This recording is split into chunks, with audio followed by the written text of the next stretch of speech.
Olá a todos, quem fala aqui é Marcos Boldrini, sejam bem-vindos ao meu canal. Se você é um desajustado num mundo que lhe exige cumprir certos preceitos e comportamentos que na verdade você idealizou como o correto, talvez sinta que nunca, jamais sua vida entrará nos eixos segundo esses ideais reais ou imaginários. Para não falarmos de casos reais, podemos recorrer à literatura para descobrir o rumo que um desajustado pode tomar em sua vida, geralmente a um preço muito elevado se comparado à primeira vista, veja bem, à primeira vista, com aqueles que consideramos felizes e realizados. Mesmo entre as pessoas famosas e influentes, apontadas como exemplos de sucesso nas coisas do mundo, há muitos casos de vocações frustradas, mesmo quando elas cumprem aparentemente os dois pilares que compõem o ideal de felicidade na sociedade moderna, que são a plena realização no casamento e no trabalho. O escritor russo Fyodor Dostoiévski, por exemplo, vivia em condições paupérrimas, apesar de seu enorme talento com o intelecto e as palavras. Alguém que deu errado, mesmo em seu tempo, o século XIX, dada algumas qualidades tão evidentes em relação à esmagadora maioria das pessoas. Cito este escritor porque um de seus personagens exemplifica muito bem a enorme dificuldade que uma pessoa pode ter para se adaptar ao mundo. Trata-se de Liev Nikolaevich Mishkin, personagem principal do romance O Idiota, e que carrega muitos traços característicos do autor. O título do livro é um dos adjetivos do pobre homem que, sofrendo de epilepsia e fortemente afetado pela turbulência de um meio social conflituoso e agonizante, não consegue se adequar ao ambiente em que se inserira. Príncipe Mishkin, como é chamado, acaba numa clínica para doentes mentais na Suíça, longe do mundo que o rejeitara na Rússia, seu país natal. O mais interessante é que aquele que era chamado de idiota estava mais são do que todos os demais personagens. De alma pura, Mishkin não suportou as tensões emocionais de duas famílias aristocratas em conflito, a militância política de um grupo de revolucionários nihilistas e a dubiedade e mesmo má intenção de uma das duas mulheres que por ele se apaixonaram. Sofrendo de epilepsia, doença que Dostoiévski possuía, eram muitas tempestades para alguém hipersensível para o ambiente em torno. Os críticos da obra caracterizaram o príncipe Mishkin como um misto de Jesus Cristo com Dom Quixote, para definir sua pureza e ingenuidade quase infantis. Pois no mundo doente, quem parece doente é justamente aquele que está são. E parece ainda mais doente aquele que é bom de coração. Esse personagem é um claro exemplo de pessoas que não se enquadram no mundo, tomando aqui mundo não apenas no seu contexto social específico, como também no sentido bíblico de sociedade humana.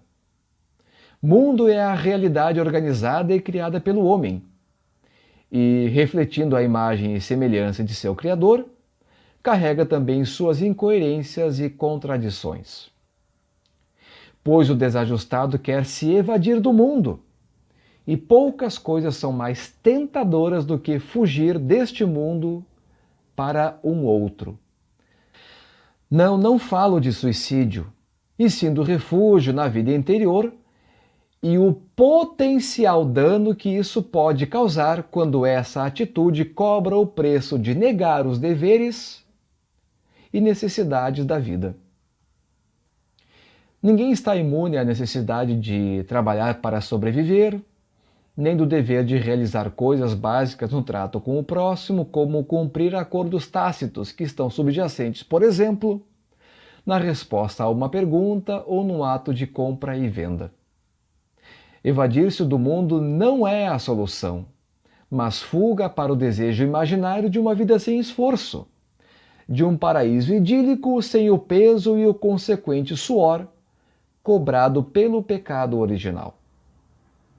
A tentação de evasão do desajustado está em evitar os efeitos de um mundo que lhe agride por sua hipersensibilidade.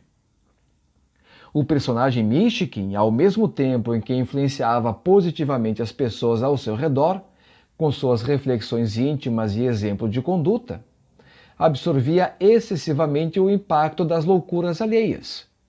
Uma troca desigual causada por um sacrifício involuntário, ou de iluminar os erros alheios através de um sofrimento psicológico que lhe tirava a paz a todo o instante.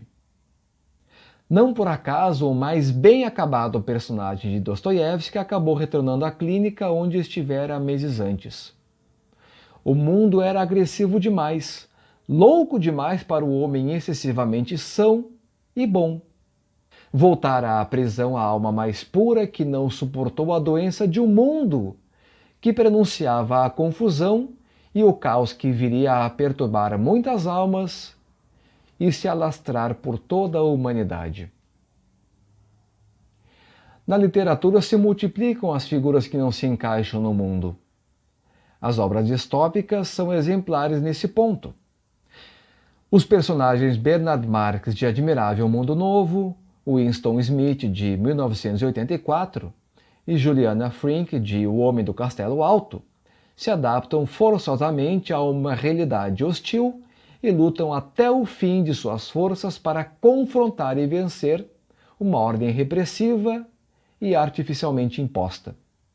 Obviamente, estes são casos extremos, mas no mundo onde a liberdade a cada dia se torna mais exígua, mais e mais desajustados e muitos conformados começam a brotar em nossas esquinas. Possivelmente Dostoiévski corroboraria as atitudes desses heróis literários, como o enigmático personagem de Memórias do Subsolo, que proclama em alta e profunda voz a liberdade humana em conflito com as limitações de sua própria condição existencial. Eis o desajustado por excelência, que se debate em sua impotência frente ao mundo que não pode transformar, decaindo na apatia de uma experiência repleta de conflitos e frustrações, de uma vida num subterrâneo deprimido pela crosta que o oprime. Talvez a pessoa desajustada não seja apenas fora do lugar, mas sensível demais para aceitar uma ordem social deformada, doente na alma e conduzida por cegos rumo ao abismo. Mas isso não é razão para a apatia, e sim para a luta. Primeiro, por sua própria sobrevivência, a necessidade de carregar uma cruz que aparentemente pesa mais do que a dos outros. E depois para, através dessa mesma superação, fazer do príncipe um vitorioso, iluminar pelo exemplo um mundo que jaz na escuridão.